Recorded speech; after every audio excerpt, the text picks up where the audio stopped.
Well, I have some explaining to do to you guys. I know you guys have seen the title and thumbnail of this video, and here's what I will say is that I got you guys. My car is in fact completely fine. Don't you guys worry, you guys can have a sigh of relief. However, that was indeed this very Murcielago that is in the title and thumbnail. So stay tuned for the rest of this video because I have a full rundown and a lot to share with you guys.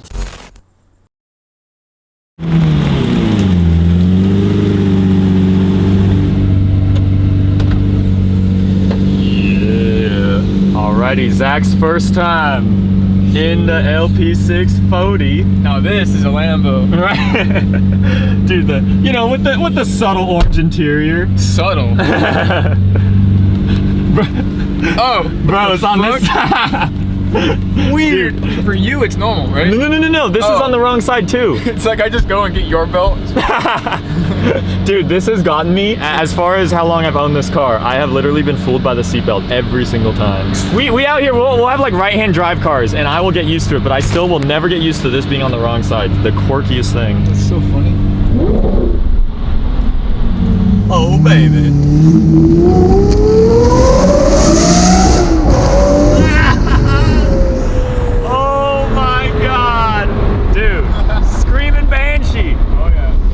So good everywhere you go.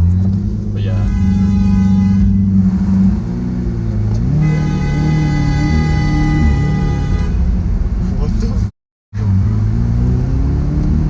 What the hell? Bro, I didn't even. That's so weird. What is happening? Did you flip them off? No, I flip them off. I waved. You just waved? Want, dude? It's this Ram. He's like honking at us. Dude, what the heck?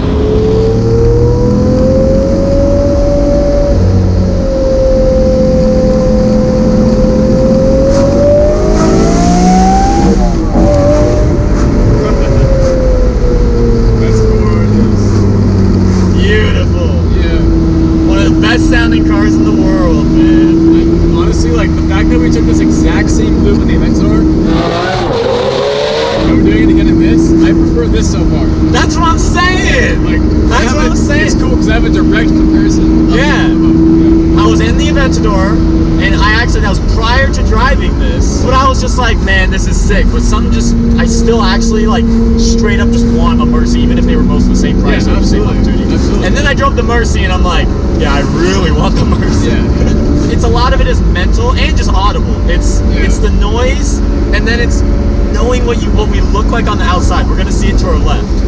Oh, what the what the hell? That's so sick. Aventadors is like, you go in Bellevue on a lucky nice day, you might see that, but dude, good luck trying this one. I haven't found one of these like since Car Week. Oh my god. What the sorry. I gotta have to I have to be on the brake to then go into first. Yeah. And so I was like, oh let me go, and then I'm on gas and it's on neutral, and then ready to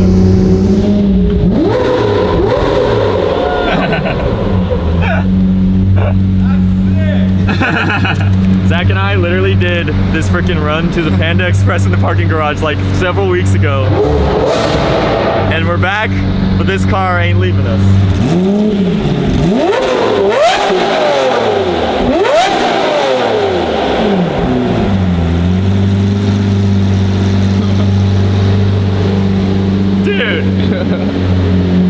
An Aventador could never.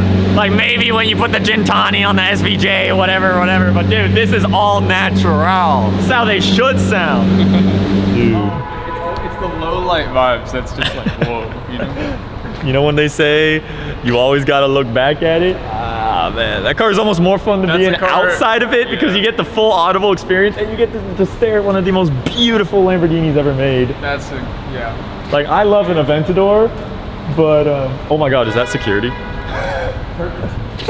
It's literally security is here.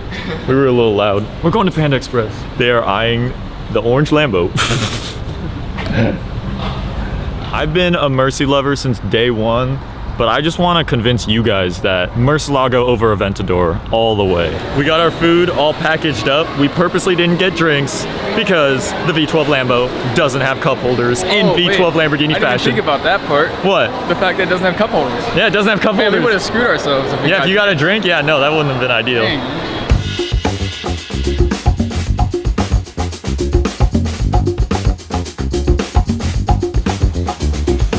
So, what exactly is the story on my Murcielago? Well, if we open her up right here, right on the bottom of the door, you guys will find a nice Lamborghini Newport Beach sticker right there. So, this was originally a US car that spent its life down in warm, sunny California. And then somebody in actually local area, Seattle, Washington, right here. I don't know if it was some well-off Microsoft employee or what. He was out driving on a nice, warm, sunny day on the 99 freeway through Seattle when he somehow lost control and it went right into a wall. Here are the photos right here. These are the forbidden images of my car. This unfortunate incident did take place in November of 2019. But essentially, the entire front end of this car was completely wiped off right there. Now, I would love to meet the fine gentleman or Mrs. who crashed this thing because I have no idea how that even happens on a dry day in an all-wheel drive car with no other cars involved in that sort of accident. But that means, yes, the entire front end was replaced, and this thing is in fact a rebuilt title. The car then went to auction in Graham, Washington, and here are some photos of it just sitting in the lot. It's very sad. This thing was just sitting outside in the rain. Who knows what was happening to it. Some shop in Ontario, Canada by Toronto, they bought this thing, they exported it to Canada, and they fully repaired the front end. They repaired it in the best way possible. They used an entire front end of a different Murcielago LP640 Roadster, still shares exactly the same front end and whatnot. The craziest thing to me is that that Murcielago was actually painted in the exact same color, Oroncio Atlas. So to this day, I actually don't know if my front end on my car was ever even repainted, because they might have literally taken the front end off of the other one and just bolted on and left it at that. This front end right here, it doesn't have any sort of PPF, whereas the rest of the car still does from prior to the accident. The previous owner of this thing that I bought it from stated that it never got painted, but I don't know. I do find that hard to believe, but at the same time, the match, the naked eye would not notice any sort of change in paint. It is so well done. The matching is phenomenal. You'd never have known anything has happened to this car whatsoever. Same with the panel gaps. I mean, the panels are pretty flawless all the way looking around. There are actually panel gaps that are worse on the back end of this car, which has never had anything happen to it whatsoever. But I would say right around here, it kind of then tightens up right on the bat wing there. Maybe that's because the bat wings are open. But yes, everything from the fenders and probably a wheel, maybe a carbon ceramic, who knows. But the front bumper, oh, shush, all of this up here had to be replaced. Actually, the only remaining evidence that this car was ever in an accident like that is this little invisible crack. See, it's so invisible the camera can't even pick this up. Come on. You guys almost see it? It's there. There's like a hairline crack. I'm gonna leave it at that, because as long as that doesn't grow, then we're chilling. No one else will notice that, and it probably costs $5,000 to replace a Murcielago front windshield. So that shop in Toronto fully repaired this thing, and then an owner out of British Columbia, Canada, went and bought it and has been driving it for the last, he's put, I think, around 4,000 miles or so on the thing, just breaking it in and doing his own maintenance here and there. He did the clutch, and he is in fact the previous owner. So now I have come along and I've seen this thing for sale in British Columbia, and I only live 2 hours away from BC, Canada. So I in fact bought it off of him.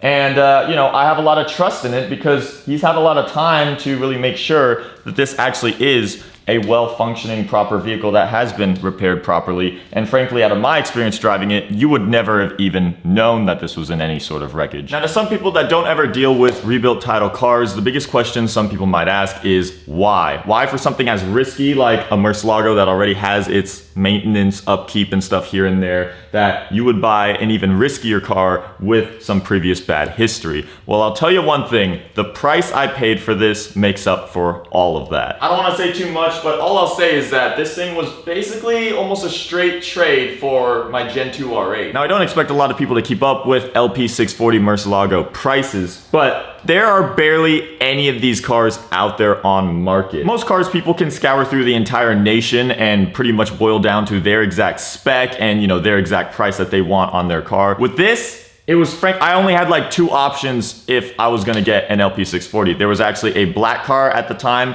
for sale over in Georgia, but it had literally double the miles. It had like 34,000 miles. This car only has 17,000 miles. It had no options whatsoever. This car is fully loaded, and that car was black. This car is vibrant orange. I love it. It's fitting to Lamborghini, and it just pops. And because that car was in fact clean, that car was a whole 70,000 more than this Murcielago is. I could have a whole another R32 Skyline plus an S chassis. I could have so much instead of going through with that previous car, to which I may not have even been as happy with because it's missing a whole lot of things that, you know, would have gone through to complete my dream Murcielago. This right here is my dream Murcielago. It just happens to have some history involved. My biggest point I want to make is that this has always been my endgame dream car. So I don't know if I ever can see a point that I would sell this thing. One of the most important factors that people don't consider when buying what their forever car would be is that you're ideally never gonna see your money back, because if you hold on to your car for your entire lifetime, you're never gonna sell it, that money's never gonna come back to you.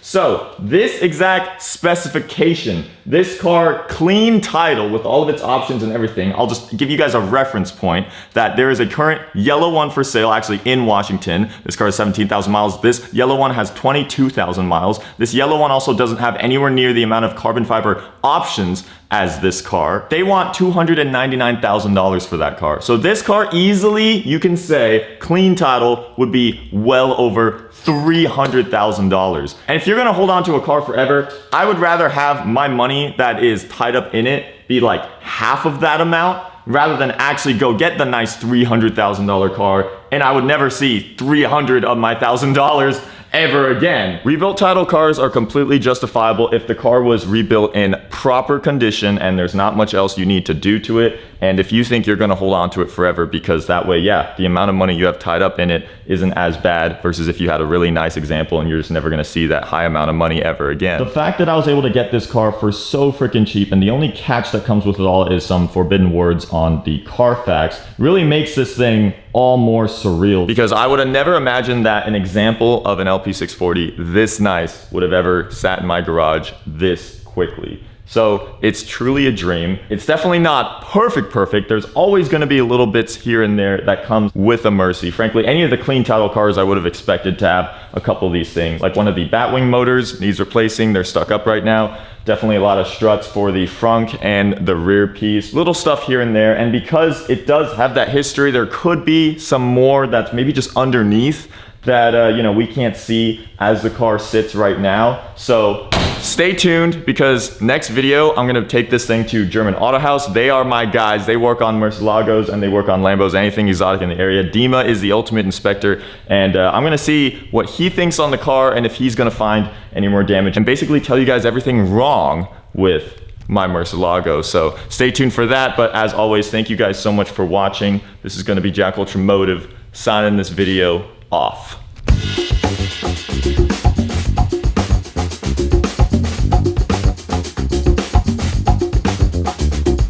Yo, man, put your seatbelt on. I'm not dumb. Oh, he ain't Nice dumb. try. He didn't fall for it. I know, bro.